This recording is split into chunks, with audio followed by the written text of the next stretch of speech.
Bonjour messieurs, dames, et bienvenue donc à cette deuxième table ronde. Je m'y mets, hashtag je m'y mets. Nous aussi on essaye de se mettre à la page de la nouvelle génération qui communique beaucoup via les réseaux sociaux, Instagram, Twitter, voilà. Donc je m'y mets, c'est une façon de dire maintenant les solutions existent et il faut qu'on en ait conscience, connaissance, et à côté de chez nous il existe plein de structures et d'initiatives pour nous aider au quotidien à changer nos modes de vie, à les rendre plus respectueux de l'environnement et de nous-mêmes. Et que comme vient de le dire notre... je connais pas ton prénom, mais... Antoine de Microphone. Antoine de Microphone, qui lui est justement a pour objet de relayer toutes ces initiatives qui existent et de les rendre accessibles à un public qui se pose des questions. C'est l'objet de ce festival aussi, Demain c'est loin, donc deuxième édition. L'année dernière, on s'était cantonné, entre guillemets, à un marché avec des concerts, et on avait une conférence, mais en fait on n'avait pas développé tout ce programme de rencontres, et c'était une demande assez forte qu'on nous a fait remonter, et on en est ravis, de pouvoir avoir des temps de discussion un peu plus approfondis que sur un stand, puisqu'en plus les exposants sont souvent sursollicités. Donc là on prend 1 heure pour discuter d'un thème. Donc ce matin c'était le jardinage au naturel, là on va parler de notre maison, de notre habitat et comment faire pour le rendre plus écologique. À plein de niveaux. Et pour ce faire, nous avons 3 intervenants qui ont accepté de jouer le jeu et qui en partie ont des stands d'ailleurs sur le marché que vous pourrez retrouver après, on y viendra après. Donc on a François, Vincent et Romain qui vont se présenter, vous dire de quelle structure ils représentent et brièvement quels produits et services vous proposez au public. Et après, on rentrera un peu plus dans les détails de chacun de vos métiers. Bonjour à tous, du coup, moi c'est François. Est-ce qu'il faut que je parle comme ça ou au niveau du... Ok, c'est parfait. Donc je représente l'ARP Normandie, qui est une association représentant les constructeurs qui ont des démarches écologiques. C'est une association qui travaille aussi pour promouvoir les filières de matériaux biosourcés, ce qui nous permettra d'avoir à disposition les matériaux au niveau local, enfin, qui ont une production locale pour diminuer encore notre empreinte carbone. Et on essaie d'apporter de la formation et de l'information aux particuliers gratuitement pour les orienter dans leur choix de matériaux ou de construction ou de professionnels. Voilà. Merci, donc moi c'est Vincent, je travaille à Biomasse Normandie, qui est l'espace info-énergie du Calvados. Donc l'espace info-énergie, c'est un service public de la rénovation, il y en a partout en France, et on est là pour conseiller les particuliers dans le cadre de leur projet de rénovation énergétique ou dans le cadre d'installation d'énergie renouvelable. C'est un conseil qui est neutre, indépendant, gratuit, et on est là pour vous accompagner tout au long de votre projet, à la fois sur les aspects techniques et puis aussi sur les aspects financiers, connaître les aides financières qui existent pour faire le montage de votre projet.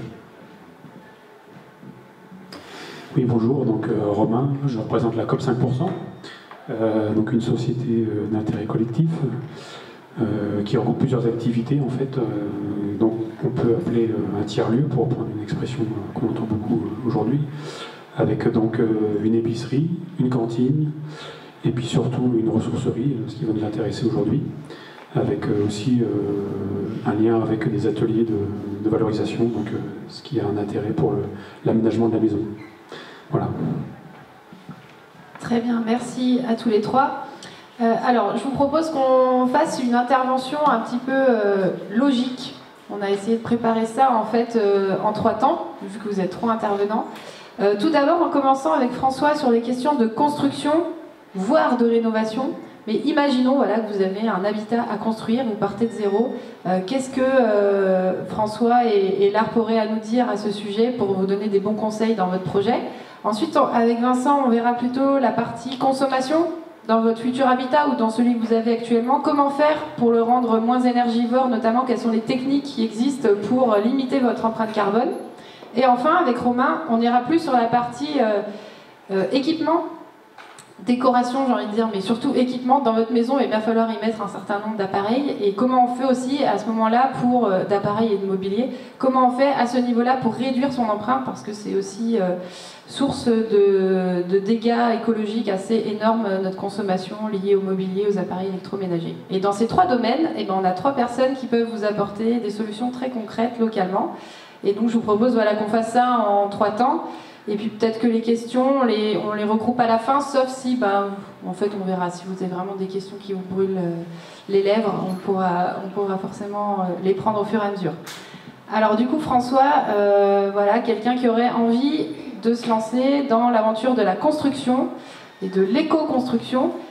Qu'est-ce que l'ARP aurait à dire à cette personne? Comment elle pourrait trouver des conseils, des infos là-dessus? Donc c'est un très grand sujet évidemment et je n'arriverai pas à tout résumer aujourd'hui, mais dans le principe de base, c'est de se poser la question de, un peu comme par rapport à notre alimentation, d'où vient notre alimentation, qui la produit, de quelle façon. On peut reposer la même question par rapport aux matériaux de construction dans notre maison. C'est-à-dire que si finalement j'achète un matériau qui est biologique, il se peut très bien qu'il ait une empreinte carbone très forte, pas avec une provenance de très loin. Donc il faut juste essayer de se dire qu'on peut essayer de faire sa maison avec des matériaux biosourcés et qui en plus sont locaux.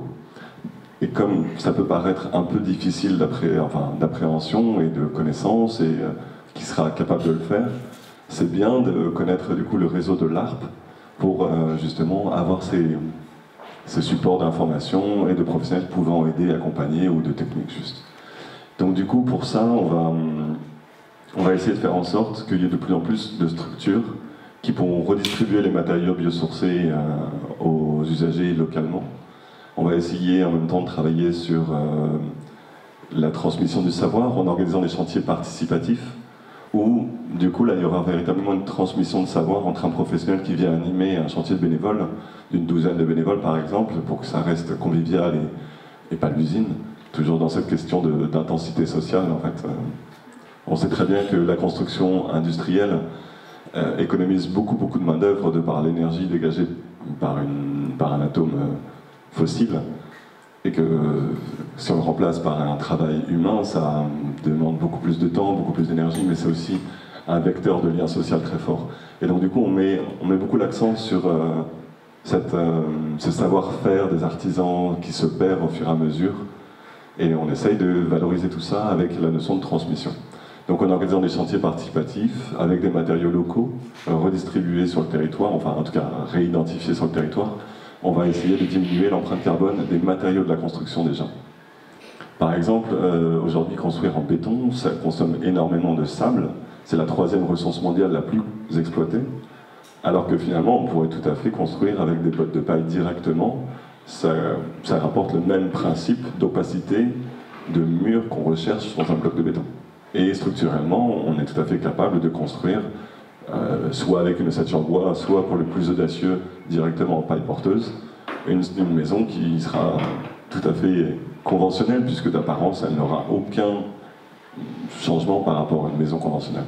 Et donc du coup, au lieu d'émettre du carbone à produire une maison avec des matériaux industriels, on va stocker du carbone en prenant des matériaux qui sont des déchets, donc le terme déchet n'a plus son sens, pour les stocker dans la maison. Et donc du coup, on va stocker du carbone plutôt que d'en émettre. Donc là, on a une démarche complètement vertueuse. Est-ce que François, tu aurais des exemples de matériaux biosourcés qu'on peut trouver en Normandie et qui peuvent servir à construire une maison? Le meilleur exemple, c'est nos ancêtres. Comment est-ce qu'ils faisaient pour construire leur maison? Et le plus souvent, on voit qu'ils faisaient avec les matériaux vraiment locaux. Donc il y a beaucoup de bois, beaucoup de terre, de la paille. Donc ça, c'est dans le torchis, par exemple, qu'on a retrouvé beaucoup. Structurellement, ça apportait une bonne structure quand on faisait des murs en torchis, donc ça permettait d'éviter les retraits, les déformations, des choses comme ça, et apporter en même temps un concept d'isolation, ce qui n'était pas encore tout à fait bien maîtrisé à l'époque. Et il y a aussi le chanvre, qui est une plante extraordinaire, qui pousse très très bien en Normandie, tout comme le lin aussi. Et donc en arrivant à mélanger par exemple la terre et le chanvre, on arrive à avoir des concepts isolants, opacifiants, et donc structurellement convenables pour une construction de maison. Voilà, donc on a un grand panel. Si je refais un petit tour en 2 secondes, c'est la terre, la paille, le lin, le chanvre, et qu'on utilisera sous tous ces aspects. Puisque le chanvre peut être autant au niveau de la fibre que de la structure bois à l'intérieur du brin de paille, enfin du brin de chanvre qui peut être jusqu'à 2 mètres de haut. Donc c'est très très... Enfin, structurellement, c'est un super matériau. Voilà. Et donc en tant que particulier, comment on peut faire pour se procurer ces matériaux? Est-ce qu'il faut choisir donc des artisans, des professionnels, par exemple, qui font partie du réseau de l'ARP et qui eux-mêmes ont leur source d'approvisionnement? Est-ce qu'un particulier peut lui-même se lancer et avoir accès à ces matériaux, et dans quel cas, et auquel cas à qui il doit s'adresser pour savoir où trouver du chanvre, du lin, de la paille? Enfin, si tu pouvais expliquer un peu comment se structurent les filières et... Alors, pour un particulier qui a cette préoccupation et qui est en même temps très occupé dans sa vie de tous les jours, le plus simple, c'est évidemment d'aller directement à l'ARP Normandie pour avoir toutes les solutions clés en main. Et après, ça dépendra pour chacun, puisque tout un chacun a des modes de vie différents et peut consacrer plus de temps. Mais de toute manière, aller tout seul dans un projet de construction écologique, c'est un peu comme s'affronter à une chimère. Enfin, c'est extrêmement contraignant et compliqué d'avoir une démarche entièrement vertueuse. Donc le plus simple, c'est vraiment d'essayer d'avoir des conseils, des orientations, des compromis, discuter avec des professionnels qui peuvent vous apporter des solutions et des techniques, puisqu'il y a une diversité phénoménale de possibilités, et tout seul, comprendre les compromis que ça permet, c'est très très difficile. Donc c'est vraiment plus agréable de se confier, d'en discuter et de choisir ensemble des matériaux adaptés à vos besoins, vos envies et vos capacités. Et au-delà des chantiers participatifs que tu évoquais tout à l'heure, pour ceux qui auraient envie vraiment de mettre la main à la pâte et de se tester avant de reproduire ces techniques-là chez vous, dans votre futur habitat, il me semble que vous organisez aussi des visites de chantier. Donc peut-être que tu aurais quelques lieux emblématiques à nous dire sur Caen et alentour, de maisons ou de constructions qui pourraient un peu symboliser tout ce que tu viens de dire et qui seraient ouvertes à la visite. Justement, c'est un très bon moyen de se rendre compte de ce que c'est qu'une maison biosourcée ou écologique ou bioclimatique. Enfin, tous ces concepts que vous verrez plus en fonction de nos préoccupations. Mais donc du coup, tous les ans, on organise une quinzaine des écomatériaux qui permet, sur tout le territoire de la Normandie, par département, il y a une quarantaine d'événements, qui permet de montrer des maisons exemplaires. Donc c'est un super moyen d'aller voir, mais en fait, c'est quoi une maison paille, c'est quoi une maison isolée en terre chanvre ou en chaux chanvre, c'est quoi une maison bioclimatique, se rendre compte de la qualité de vie dedans et donc du coup de l'apprécier plus à fond. Et quant aux structures, aux maisons exemplaires autour de nous, évidemment à Louvigny, il y a les éco-bâtisseurs, qui est le premier logement partagé, habitat participatif, merci, construit en paille ici en Normandie, et ça vaut vraiment le décours. Il y a une approche bioclimatique et puis une approche vraiment très très intéressante en termes de questions de matériaux, d'espace de vie. Ça devient très intéressant, surtout à l'époque où on a tous finalement des maisons très grandes et on se sent bien seul dedans et on les a remplies de choses inutiles. On viendra sûrement ça avec la COP. Mais voilà, donc il y a plein de choses autour. Si vous avez envie de visiter, bien sûr, prenez contact avec l'ARP. On vous enverra soit le programme de la quinzaine qui a lieu en ce moment et qui est en train de se finir, soit bien sûr on organise de temps à autre des visites ou des formations accessibles à tous. Merci. Avant de passer la parole à Vincent donc sur la thématique consommation d'énergie, donc là on était dans le cas de figure où on partirait de zéro, on aurait une maison à construire, et pour ceux qui ont déjà un habitat, qui souhaitent le rénover, par exemple pour leur isolation extérieure, existe-t-il des solutions pour rendre la maison qu'ils habitent actuellement de plus en plus écologique?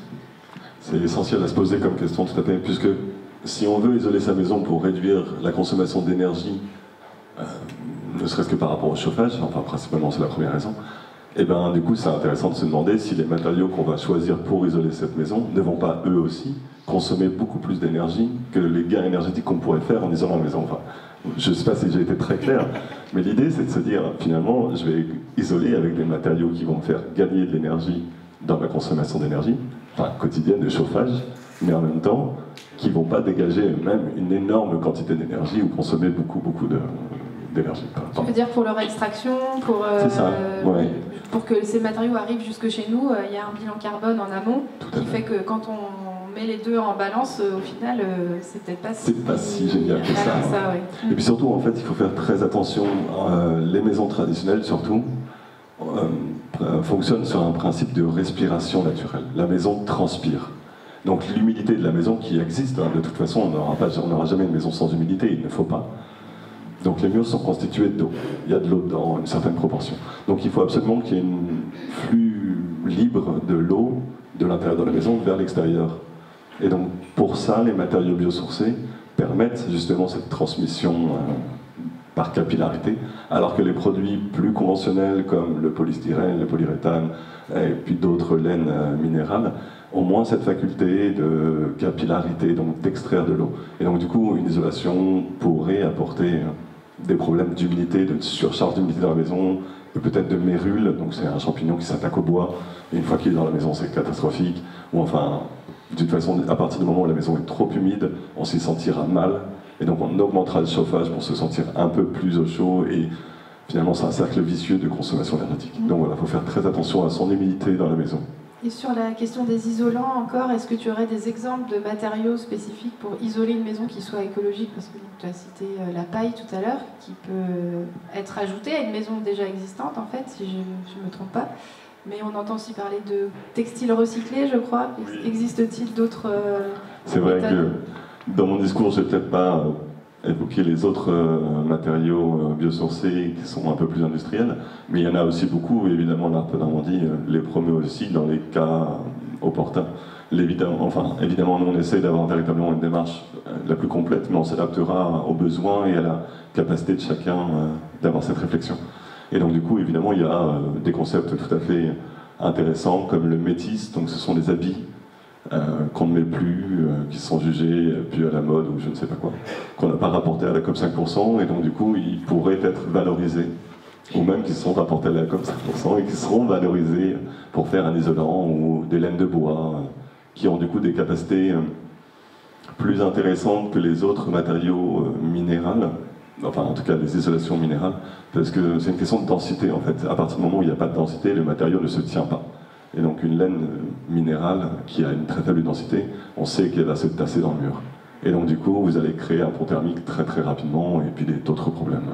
Voilà. Donc c'est important de choisir les matériaux avec une connaissance globale et tant sur l'énergie qu'elle va nécessiter à la production, au transport, que dans sa durée de vie, que dans son fonctionnement avec la maison. Enfin voilà. Donc c'est ça qu'on essaiera de vous apporter à l'ARPE.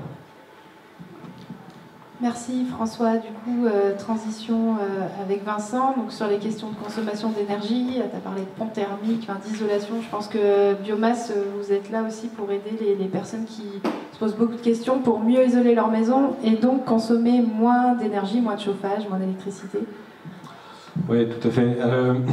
Je vais juste quand même rappeler toujours un tout petit peu les histoires d'enjeux, d'objectifs, etc.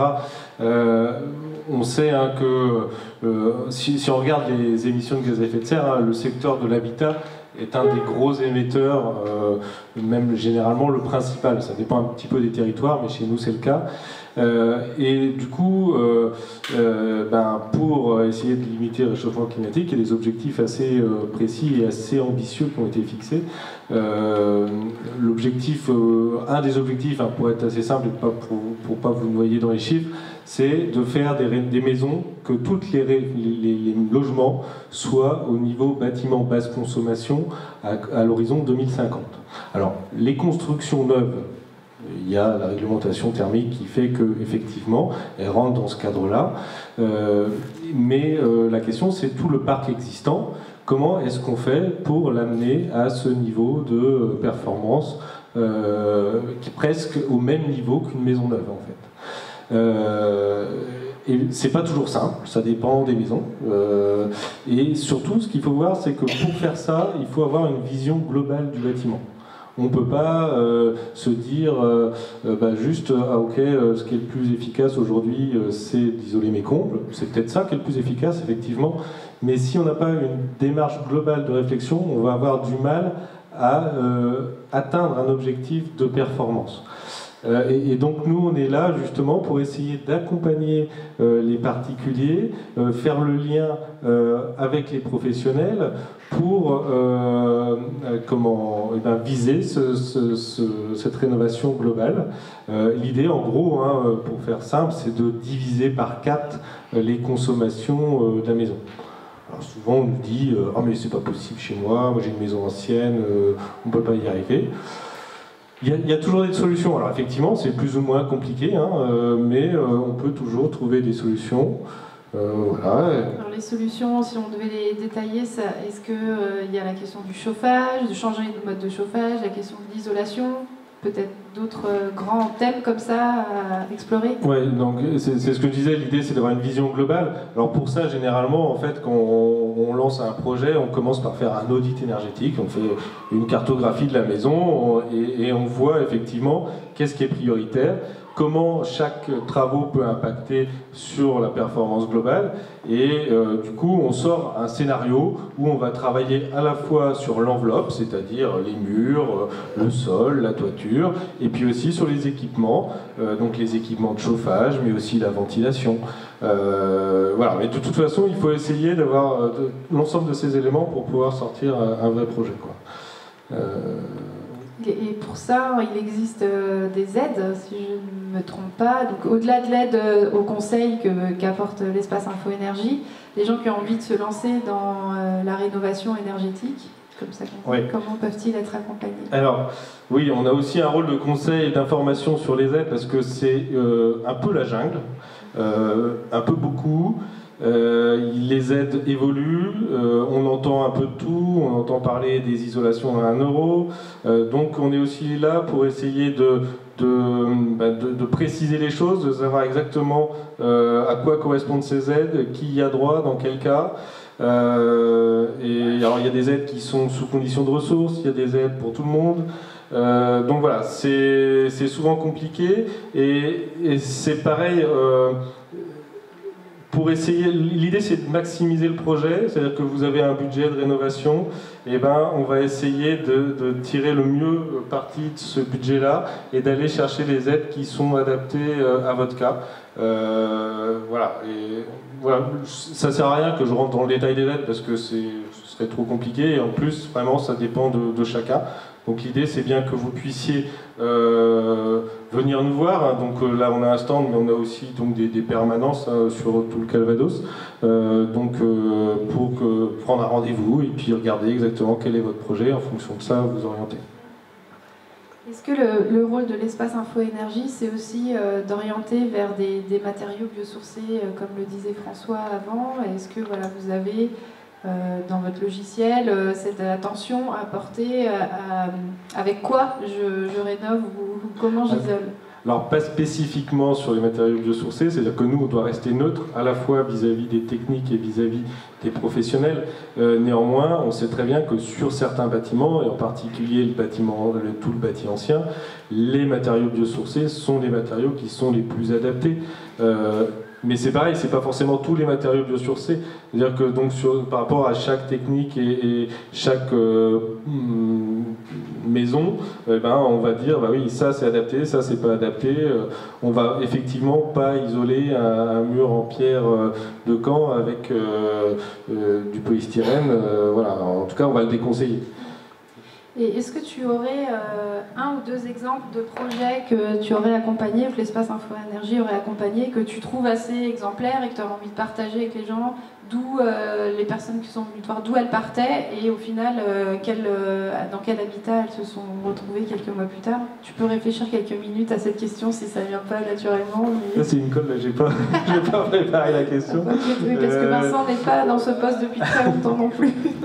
Y a des gens qui sont venus me voir ce matin et ça y est, ils ont fini leur projet. C'était quasiment les premières personnes que j'ai vues quand j'ai pris mon poste l'année dernière. Et donc, alors voilà, c'est aussi pour montrer que c'est des choses qui prennent du temps, qui se font pas du jour au lendemain.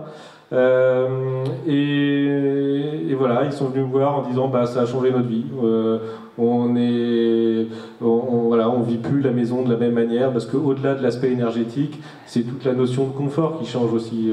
C'est-à-dire qu'on ne se rend plus compte en fait comment les lieux impactent sur notre façon de vivre et du coup quand on va changer l'isolation de la maison, quand on va changer la façon dont elle est chauffée, on ne va pas se sentir de la même manière dans la maison. Alors ils ont fait quoi concrètement? Sans nous donner leur nom ni leur adresse, mais comment? Puis ça... C'était une maison ancienne sur Hérouville, et ils avaient des problèmes d'humidité, et du coup, il y a eu tout un travail sur justement rendre les murs respirants, améliorer la ventilation, plus bien sûr l'isolation. C'était un gros projet. Ils sont arrivés au niveau bâtiment basse consommation, et voilà. Donc, je m'adresse à tous les deux là parce qu'on aurait peut-être pu aussi commencer par là, mais vous utilisez souvent des termes comme bâtiment basse consommation, maison passive, maison bioclimatique.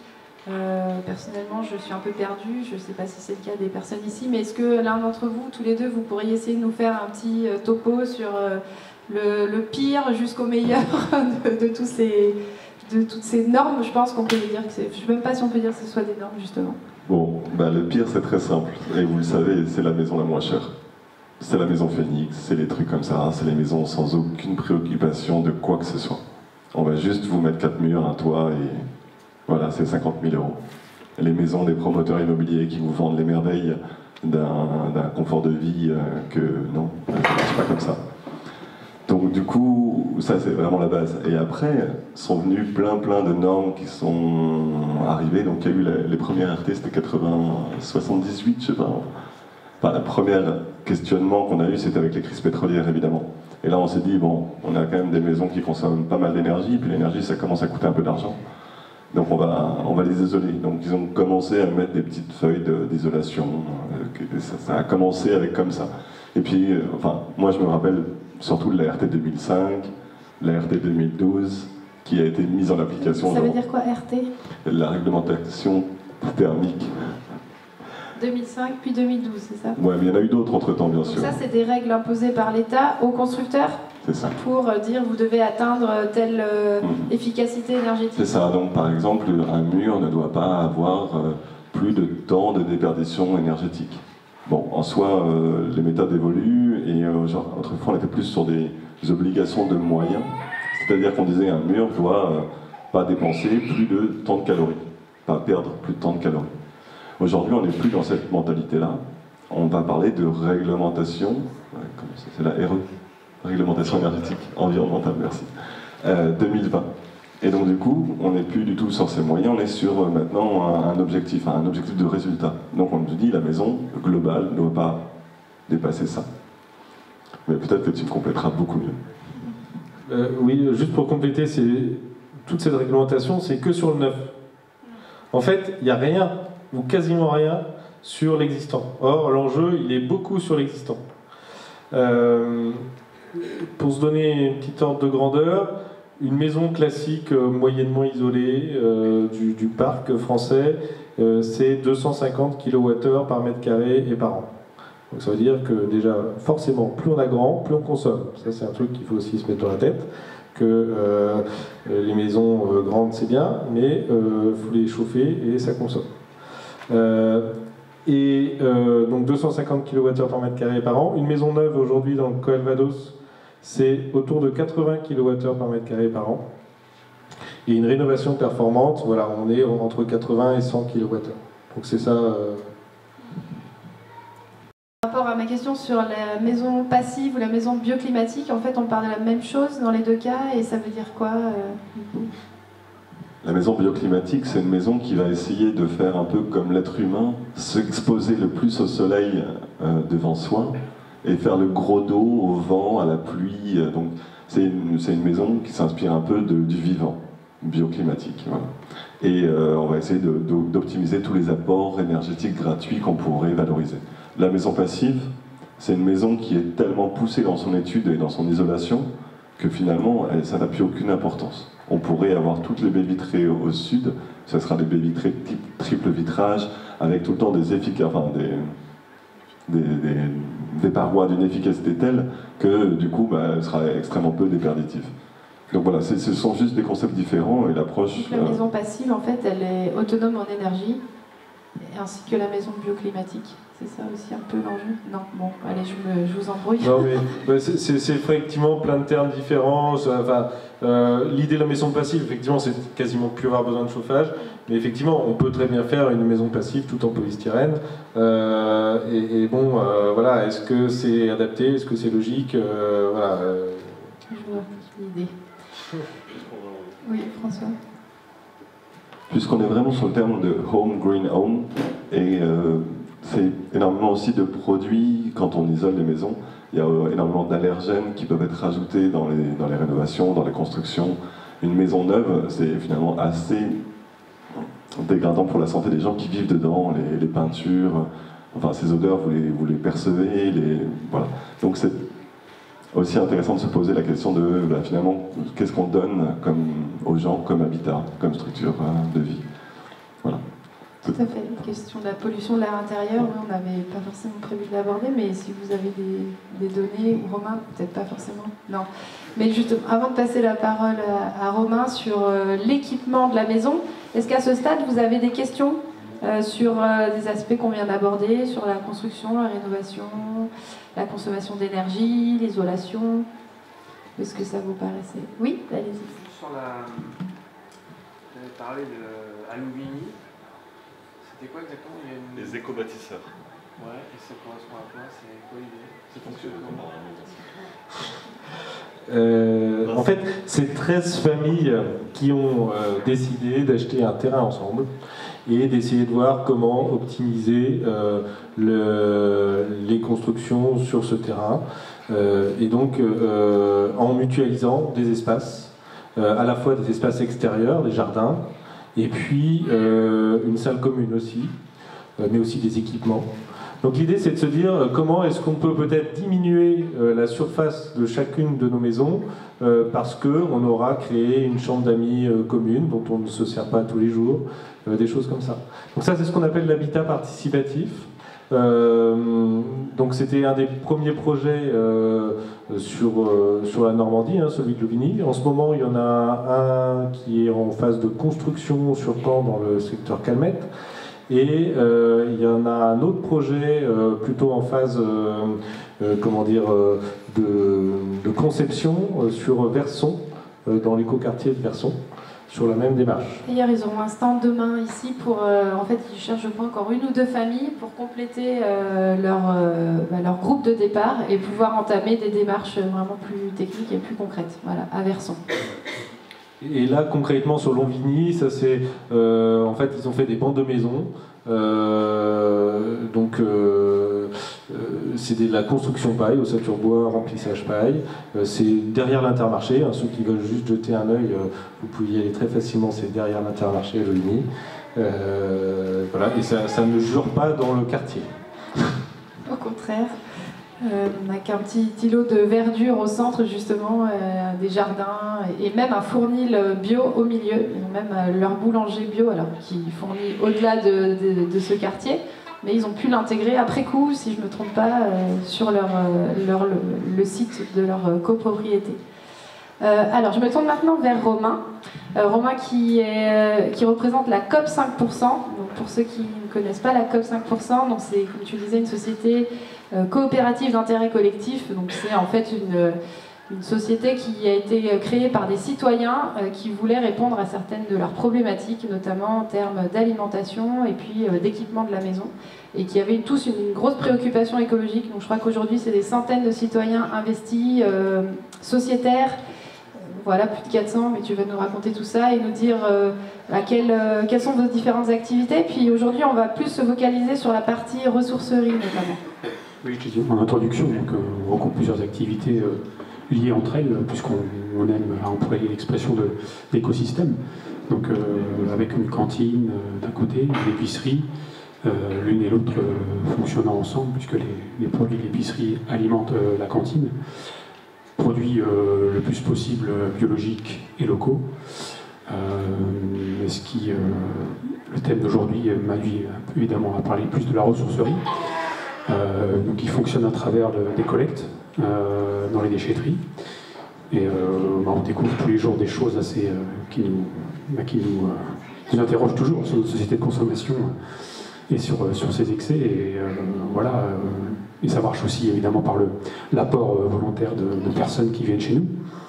Et tout ça constitue évidemment un grand bénéfice pour les gens qui veulent s'équiper et voilà, de produits de seconde main mais qui rendent toujours leur office. Et puis il y a aussi cet aspect donc atelier de valorisation, voilà, donc où vous pourrez en fait bénéficier du conseil des coopérateurs présents sur place. Et puis aussi vous auriez la possibilité de louer les espaces pour vous-même valoriser des meubles, entre autres. Et voilà, l'intérêt écologique paraît évident, puisque voilà, plutôt que d'aller chez Ikea, voilà, on reprend en main un meuble qui peut tout à fait resservir et que vous aurez en plus relooké selon vos désirs. Donc voilà, et puis souvent des meubles en fait assez anciens, mais du coup qui ne sont pas remplis de produits chimiques, voilà, qu'on peut trouver dans ces fameux meubles d'Ikea.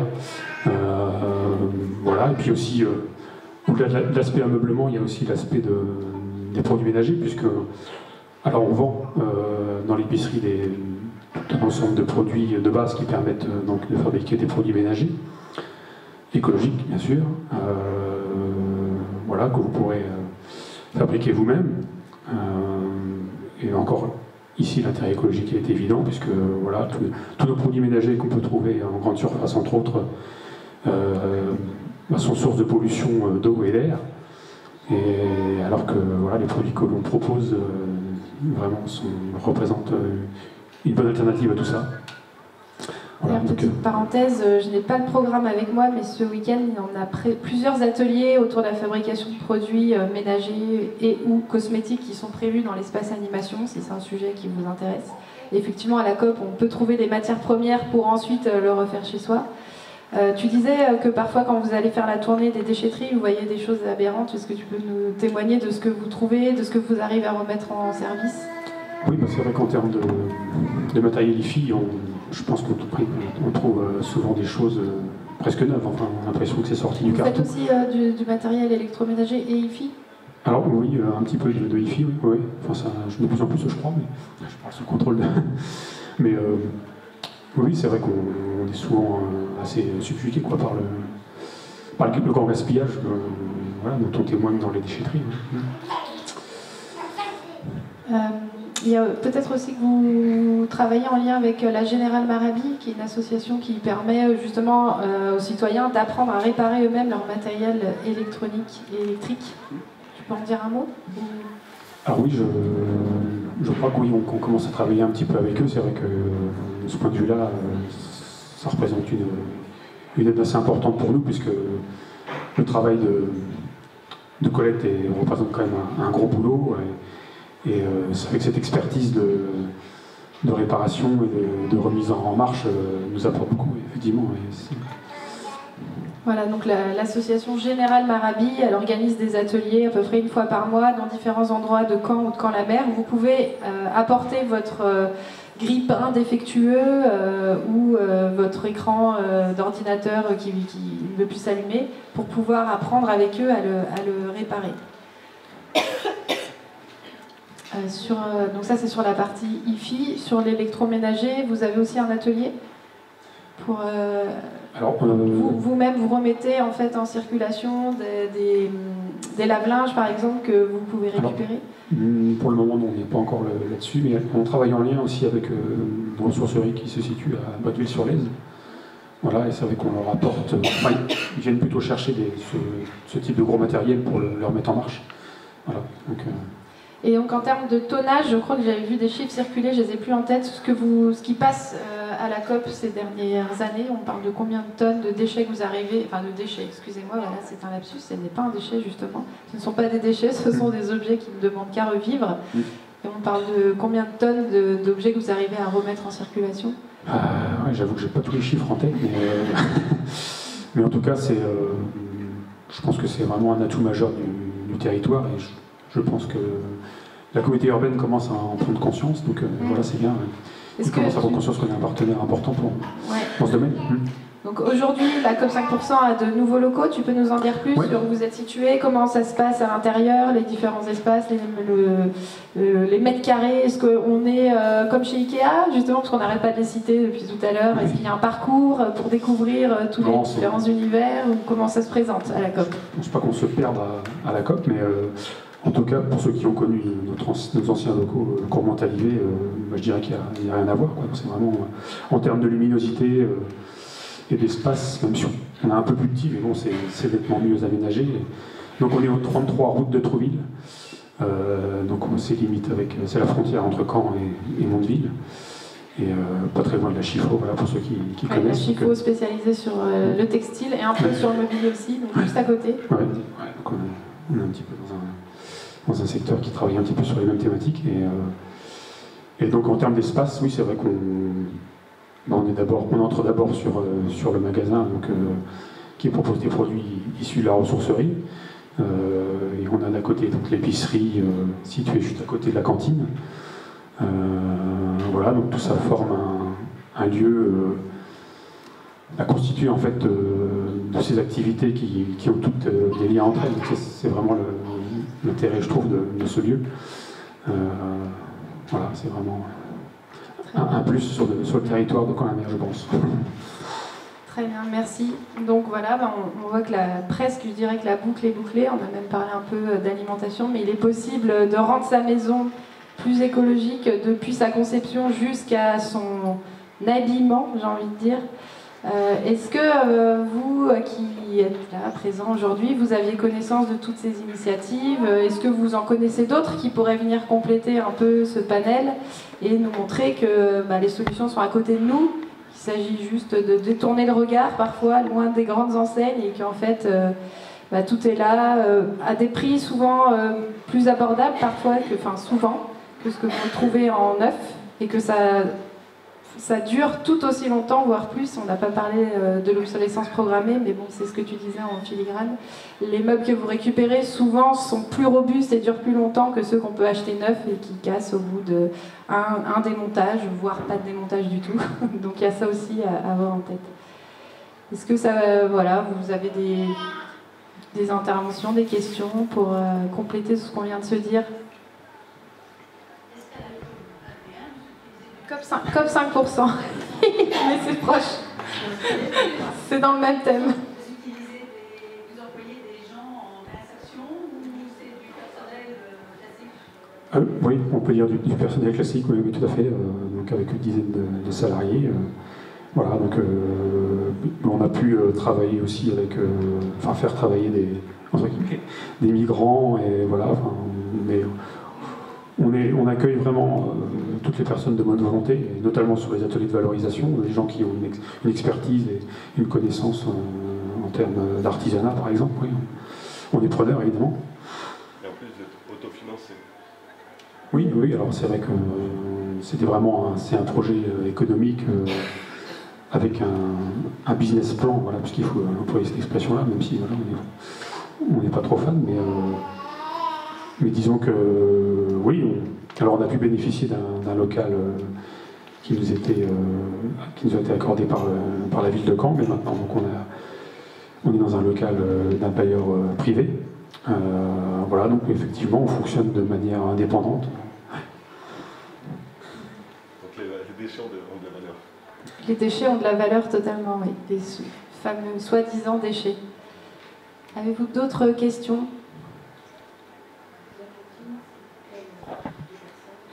La cantine, c'est pour quel type de personnes ? La cantine est ouverte à tout public, en fait, le midi, donc. Et on a aussi donc la possibilité de venir chercher un plat, puisque on a une activité traiteur aussi, donc avec entre autres, on propose des plats le lendemain qui n'ont pas servi donc la veille au restaurant, des plats à prix réduit. Voilà, donc vous pouvez venir chercher chez nous. Alors en attendant de passer, j'ai une dernière question à leur poser, mais je vous laisse aussi réfléchir un petit peu. Est-ce que il y a une question que je vous aurais pas posée, quelque chose que vous auriez envie de nous dire, de partager, mais que vous n'avez pas eu l'occasion d'exprimer parce que je ne vous l'ai pas demandé. Petit pain, je vous laisse réfléchir. Et pendant ce temps, je partage une autre initiative, puisque ça faisait partie des intervenants qui auraient pu être là.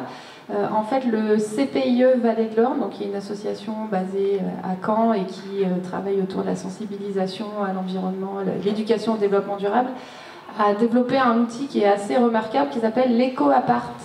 Je ne sais pas si certains d'entre vous en ont connaissance. C'est dans le quartier de la Guérinière. Donc il y a un appartement en fait qui a été racheté et rénové de manière totalement écologique. Et on peut aller le visiter. Donc bon, il y a un programme de visite et ils organisent aussi des ateliers dans cet appartement. Donc au-delà de la visite où ils vous expliquent quelles peintures ils ont utilisées ou comment ils se sont pris pour la déco. Et il y a aussi des ateliers pratiques, apprendre à faire soi-même tout un tas de choses dans la maison. Donc ça s'appelle l'Eco-Appart et c'est le CPIE Vallée de l'Orne qui chapeaute cet outil-là et c'est vraiment très instructif, très intéressant. Et en plus dans un quartier, voilà, la plupart d'entre nous ne vont pas forcément souvent et ça montre bien que c'est des thématiques pour le coup qui concernent tout le monde et que quel que soit l'endroit où on habite, on peut s'approprier ces sujets-là. Vous connaissiez, ceux qui connaissaient l'Eco-Appart, vous pouvez lever la main pour voir? Ça, j'ai l'impression. Ok, super, bon, ça valait le coup que j'en parle. Alors je me tourne vers François, Vincent et Romain. Avez-vous envie de nous dire encore quelque chose qui vous tenait à cœur? Vous n'avez pas évoqué? Non, tu as bien sûr pensé à tout. Merci, merci Julie. Mais c'est vrai que ça fait du bien de boucler en parlant un peu de prendre en conscience l'analyse du cycle de vie dans tous nos processus d'achat, de production, de consommation, et de se dire que finalement, quelle trace on va laisser derrière nous. L'analyse du cycle de vie, c'est étudié depuis l'extraction, l'acheminement, le montage, la durée de vie, l'usage, et enfin, qu'est-ce qu'on en fait en fin de vie. Et donc du coup, c'est vraiment intéressant de se dire, c'est un peu ce concept de recyclage. Aujourd'hui, les gens se disent, c'est bon, je suis écolo, je recycle. En fait, de recycler, c'est détruire et avoir un sous-produit. Donc avant de détruire, avant de recycler, revalorisons vraiment tout ce qu'on peut et revalorisons nos déchets, revalorisons nos modes de vie, nos valeurs personnelles. Si je puis me permettre de reformuler, ça correspond à l'idée de le meilleur déchet est celui qu'on ne produit pas. Et consommer moins mais mieux, voilà. Avant de parler d'économie d'énergie, de rénovation, etc., c'est surtout se poser la question de consommer moins avant de consommer mieux. C'est un peu l'idée que tu as voulu, je crois, merci. Partager. Oui, en fait, aujourd'hui, on entend parler de biodiesel, donc c'est extraordinaire. On commence à accepter le fait qu'on puisse mettre de l'huile dans nos carburateurs. Et le fait est qu'on produit des cultures oléagineuses pour répondre à cette demande. Alors qu'on n'est pas du tout en train d'essayer de revaloriser notre consommation d'huile ménagère, alimentaire ou autre, et alors que ce serait tout à fait une possibilité. Donc je veux dire, dans tous nos processus, essayons de valoriser vraiment tout ce qu'on gaspille. Comme disait, j'ai oublié la COP 5%, et on a une pollution, un dédain pour ce qui a été consommé et qui n'est plus à la mode phénoménal, alors que ça a un potentiel malade, vraiment extraordinaire, et de durée de vie bien plus importante. Pas spécialement. Parfait, on a bouclé le sujet. Romain ? Oui, j'avais juste chacun à venir nous voir le samedi 15 juin pour l'inauguration officielle de nos nouveaux locaux. Voilà. Donc vraiment n'hésitez pas, ça va être une journée festive et j'espère qu'on aura le plus de monde possible. Super. Donc, vous pouvez venir dès le matin en fait, à partir de 10h en fait, on est ouvert comme d'habitude. Oui. Dernière question, si on veut accéder au service de la COP 5%, faut-il devenir sociétaire ou adhérent, ou bien est-ce ouvert à n'importe quelle personne qui pourrait ne venir qu'une seule fois, par exemple? Oui, on est assez libre là-dessus, mais évidemment on encourage le fait d'être coopérateur. Mais de pouvoir bénéficier de nos services, on le permet à tout le monde. Oui. D'accord. Très bien, merci. Allez-y. Est-ce qu'il existe un système de location plutôt que d'achat? Comme une perceuse ou son serpent? Une structure. Une structure Les voisins. Ouais, les voisins. Alors, monsieur demande s'il existe des systèmes pour louer du matériel plutôt que de l'acheter. Il évoque la question de la perceuse, la fameuse perceuse ou la tondeuse qu'on sort 4 fois par an et pendant ce temps qui occupe une grosse surface dans votre garage. Alors sur Caen, c'est vrai que je ne sais pas si vous pourrez compléter, je pense qu'il faut se tourner vers les réseaux d'échange et d'entraide que sont notamment les CEL, les systèmes d'échange locaux. Il en existe plusieurs à Caen, dont un qui est situé dans le tiers-lieu rive droite, donc dans les anciens locaux de la biscuiterie Jeannette, qui se situe pas très loin du Cinéma Luxe. Donc dans ces anciens locaux, une partie a été réhabilitée par des habitants qui ont créé un tiers-lieu, ça s'appelle un tiers-lieu, un lieu de rencontre des riverains, ayant différents objectifs. Et parmi ceux-là, il y a l'idée de créer un réseau d'échange et d'entraide pour se prêter justement du matériel notamment ou se rendre différents services. Alors si ça se trouve, dans les possibilités, il y a la question de la perceuse, je n'ai pas le détail de comment fonctionne leur réseau, mais voilà, c'est ce genre de point de départ, de point d'ancrage, donc les CEL et les tiers-lieux où vous pouvez aller chercher des réponses ou apporter vous-même des idées pour faire grandir ces espaces-là citoyens.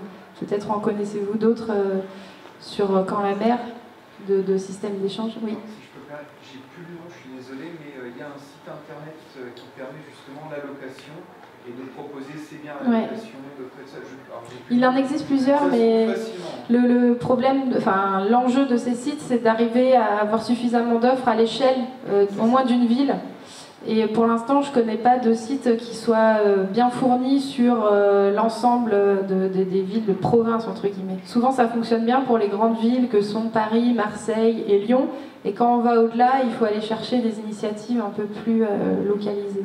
Mais oui, sur Internet, on peut déjà trouver des fois des bonnes surprises. De bonnes surprises. Mais si ça manque, il faut le créer. Donc, voilà. Allez voir votre voisin, regardez ce que vous pouvez mutualiser, et puis lancez-le. C'est vrai qu'on n'a pas besoin de site internet pour aller osons de nouveau aller frapper chez son voisin pour lui demander de nous prêter sa tondeuse en échange de lui faire un gâteau d'anniversaire parce qu'il ne sait pas cuisiner. Mais voilà, c'est vrai qu'aujourd'hui on veut un peu tout mettre dans des cases, des associations, des sites internet, des applications, alors que parfois ça peut paraître du bon sens tout simplement d'oser traverser la rue. Alors pas pour aller chercher du boulot, mais pour rencontrer son voisin et oser demander un service, parce que souvent on est surpris et les gens sont très contents de se rendre service. Il y avait des questions au fond. Oui. Peut-être aussi des fois proposer à la collectivité.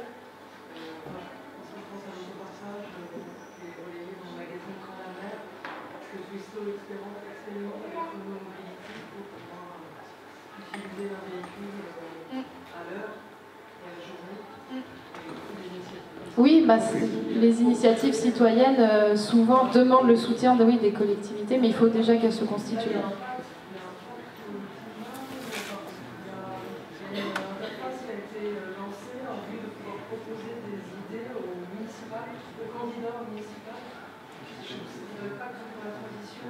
C'est le plan climat et énergie territoire.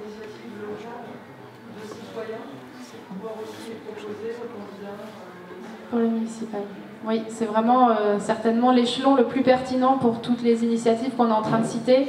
À l'échelle des villes, c'est là où probablement on peut expérimenter le plus d'initiatives concrètes qui vont faire bouger les choses rapidement et que c'est une plateforme nationale qui vise à recenser toutes les initiatives au niveau local pour faire fédérer, pour permettre aux personnes de se fédérer entre elles à l'échelle du territoire. Comme point de relais important aussi sur Caen, donc il y a la Maison des Solidarités, où nous, François Delarpe et donc moi pour Normandie Équitable, nous sommes basés. Donc c'est un lieu qui regroupe une dizaine d'associations qui ont des bureaux, mais plein d'autres associations militantes altermondialistes ou écologistes comme Alternativa, Ecoclico, voilà, plein d'autres, comme Attaque aussi. Et voilà, c'est un lieu à Caen qui s'appelle la Maison des Solidarités, 51 quai de Juillet, qui est ressource et qui peut aiguiller plein de citoyens en recherche justement de trouver, pour se fédérer avec d'autres collectifs. On a une bonne connaissance de ce qui se passe sur Caen. Et je voulais parler aussi plus particulièrement de l'ARDES, qui est une des associations basées à la Maison des Solidarités, donc association régionale pour le développement de l'économie solidaire, et dont la mission est d'accompagner des groupes de citoyens dont vous pourriez faire partie, qui auraient un projet. Par exemple, je veux monter un réseau d'entraide dans mon quartier. En allant voir l'ARDES, vous aurez tout un accompagnement technique sur la durée pour vous aider à vous structurer et à faire émerger votre projet. Je crois que la CRES Chambre régionale de l'économie sociale et solidaire, qui est à Caen et maintenant à Évoluer. On a parlé de structure qui est en train de recenser aussi toutes les initiatives de l'ESS sur Oui, je crois que c'est un guide sur la citoyenneté, oui, qui va sortir pour donner des exemples d'engagement citoyen pour... Oui. Y a-t-il d'autres interventions, questions, ouvertures? Bon, très bien, en espérant que cette discussion a répondu à vos attentes. Sinon, vous pouvez aussi venir poser vos questions juste après à François, Vincent et Romain. Donc Vincent, toi tu as un stand. Les deux autres, je ne crois pas. Hein, je n'ai pas tout le programme en tête, mais vous restez là un petit peu. C'est pas qu'on voulait pas d'eux, mais voilà, tout le monde n'est pas disponible pour tenir des stands. Mais il reste là quelques minutes avec vous. Merci pour votre écoute et puis bonne suite de festival. Merci.